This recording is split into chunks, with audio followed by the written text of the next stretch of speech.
তা বলে মাঝপথে যে ধুতি খুলে যাবে সেটা বুঝতে পারিনি।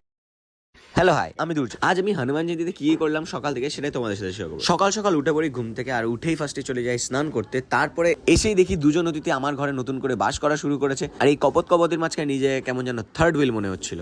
এরপরে অল্প সিঁদুর গুঁড়ো নিলাম চামেলি তেলে, তারপর সেটা মাখালাম হনুমানজিকে, আর নিজেও একটুখানি কপালে মাঝে পরে নিলাম। তারপর হনুমান চালিসা পড়ে নিলাম। আর আজকে ছিল সব থেকে বড় টাস্ক, যেটা ছিল ধুতি পরা।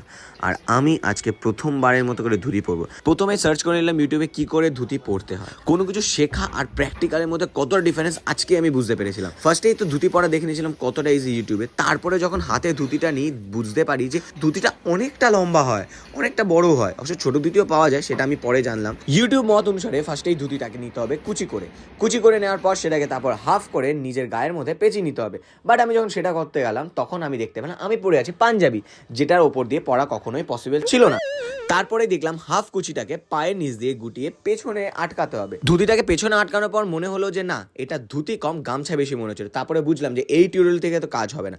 আমি আবার নতুন টিউটোরিয়াল দেখলাম, যেখানে বললো যে ধুতিটাকে হাফ করে নিয়ে ফার্স্ট একটা গিট মেরে দিতে হবে, তারপর এটাকে নতুন করে আবার কুচি করে সেটাকে পায়ের নিচ দিয়ে গোটাতে হবে। এবার কেন জানি না মনে হচ্ছিল হয়ে যাবে, তোমরাই বলো। যাই হোক, পেছনে আটকে নিলাম। তারপরে আবার একবার টিউটোরিয়াল দেখলাম যে কি করতে হচ্ছিল সামনের দিকে, তারপর আবার কুচি করে সামনে পড়ে নিলাম। কি দারুণ পড়লাম না! এক্সাইটমেন্টটা দেখো, আমার মুখের হাসি থেকে বুঝতে পারছি আমি কতটা এক্সাইটেড হয়ে পড়েছি এটা পড়ার পর। যাই হোক, তারপরে তোমাদের একটু শো অফ করছিলাম কি করে আমি এই ধুতিটাকে স্টাইল করতে পারি। এইসব স্টাইলিং এর চক্কর আমি ভুলে গেছিলাম যে আমাকে মন্দিরে যেতে হতো, আর মন্দিরে পুজো শুরু হয়ে যাবে। তো ফটাফট পাঞ্জাবি পরে নিয়ে আর তোমাদেরকে আরো একবার দেখিয়ে দিয়ে যে আমি প্রথমবারের মতো ধুতি পরেছি।